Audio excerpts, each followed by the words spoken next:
Alright, what up guys, Mr. Fear, how the fuck you doing? Welcome to March the 12th vlog. Here's the first very ever story commentary that I'm going to tell you guys and let you guys know this is going to be the first video for my first series ever on my channel, where I'm going to basically do a story commentary where I tell you guys really random stories in my life that actually happened to me when I was younger and what led me up to this point in my life right now. Now, of course, this first story is going to be very funny because, well, I find it really funny and I find it kind of embarrassing to, put on the internet, but it made for a really great video and a very great and clickbait title. But so when I was younger, well, approximately 3 years old, I was actually arrested. I was 3 years old and actually arrested. For anybody who's watching this video and you're probably saying to yourself, you cannot be officially arrested at 3 years old. Yes, you can. How the way it went down, I was actually arrested when I was 3 years old. So that's what happened. But let's dwell on that. So basically, for story effect, I'm not gonna say the character's name because first of all, I don't remember all of them, and it was a long time ago. But as for just a story effect, we're gonna call them Kent, Rick, and Bob. Now, Kent, Rick, and Bob was actually a lot older than me. I was 3 years old, and I believe they were like 7 or 6, so they were about 3 years older than me.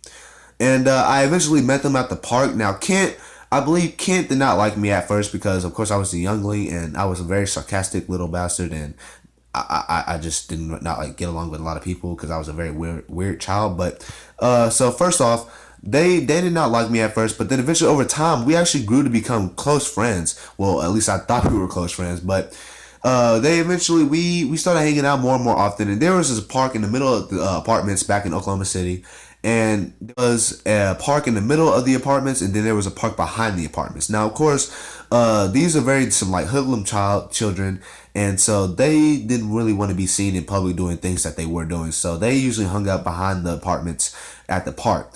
Now, of course, that's where I usually go because my mom didn't want me to be out and where I can get snatched up because I was a very small child. Your dude was cute, so if he was getting snatched up, he was getting molested. You know how the story goes. They did not like me at first, and then eventually I was part of their clique. Now, they didn't jump me in. They basically wanted to. I think actually quoted that they were a gang at first, but then I didn't believe them because, well, they're like 6 years old. Like, what kind of 6-year-old has a gang? So when they told me that, I didn't really believe them off the jump, but whatever, it was whatever. So yeah, like I said, eventually we started hanging out behind the park and we did a lot of dumb things. We actually, I think the second day, they actually brought a pogo stick to the park and we jumped on it, and of course, me being a 3-year-old, which this pogo stick was huge, I fell off and got like a bunch of splinters in my hand, went home, and I don't think I cried right away because like the shock of me falling, it was actually, prevented all the pain from right away, but I eventually got really hurt and that kind of scared me because I thought I was going to die. I had a bunch of splinters in my hand and that looked really bad. But I think a couple weeks after, they actually planned to go into this lady's house and steal candy, which now that I think about it, was really dumb for me to even go and participate in. But back then I was a pleaser. I lived to please my friends. I was a very imprintive person. Like, usually when I meet people and I get really close to them, I usually imprint on them. Which, it sounds really weird when I say it, but when their problems become my problems and my problems become their problems, basically is what that means. Because like a lot of people, I don't really talk to a lot. Well, I do, but I don't really hang out with a lot of people. So if I do, you mean a lot to me, and I'm a very imprinted person. So their problems become my problems, and their bullshit becomes my bullshit, and all that stuff like that. But so one day they all plotted to go into this lady's house and steal a jar of bubble gum. Like I said, that's very stupid, and now that I think about it, it's like the most dumbest thing that I've ever heard. But so they all went inside the house, and eventually I made my way inside the house, and they all left for some reason. For some reason, I don't know why, but they all left, and they all left me inside the house to go and get the jar for myself so we could all come and get some and share it. Now me, I was a very scared child, and I was 3 years old, so everything was really big to me, and you know how the saying goes, if you're really small, things tend to be really scary to you, so that's how it really was for me. So I made the mistake of actually taking the jar out myself and taking it, like the whole jar. Like, they wanted me to take a few out of the jar and just run. I took the whole jar and actually dropped it and broke the jar, so it made a very loud noise. She had a door wide open, by the way, so that was basically just an open invitation for anybody to walk in and go steal anything they wanted, or at least that's what we perceived it as. But yeah, it really wasn't that story or how it was supposed to go. So she grabbed me by my arm and actually held me for quite some time now. So any of you guys thinking where was my mother, where's my parents? My mom was currently, I think she was at work at the time, and she was actually pregnant with my baby sister. So it didn't really leave a whole lot of room for her to like get a babysitter. She was very young. She had me at a very young age, so she was a single mother and she had no idea what she was going to do. She was working and left me at home because I seemed very responsible at 3 years old. But so yeah, of course the lady grabbed my arm and she called the cops. I was very scared because my mom was not here. She didn't know where I was, so I was very scared that I was never going to see my mother again, or I was just bound to be locked up and never seen again.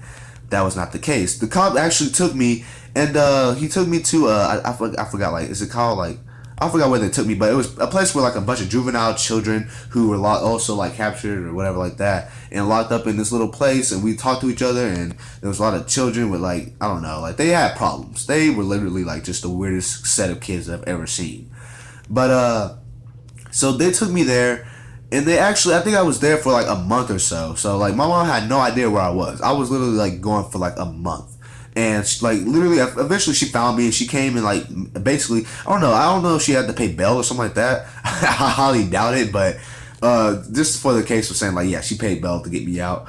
And I was very like a traumatized child from then on because I had no idea where I was. The cops took me, and on the way to the place wherever he's taking me, like, I have no idea what they called it, but I was and I'm a very sarcastic person. I'm an asshole because, like, that's all I have. I'm not a fighter, so I use my sarcasm and wit to actually just get on people's nerves and annoy them.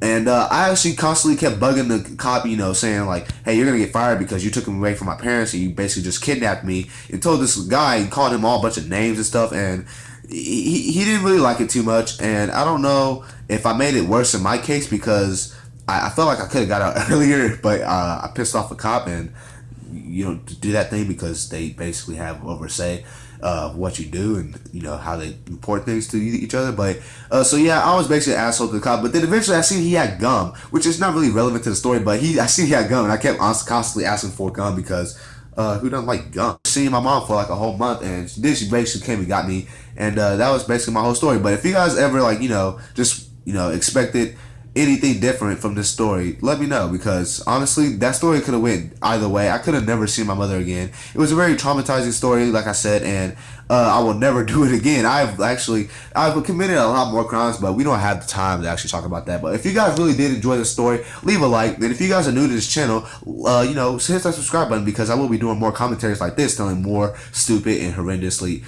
idiotic stories. So if you guys want to stay tuned for that, hit that subscribe button and like the video.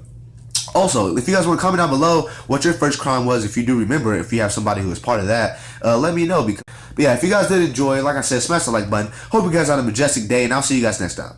Peace.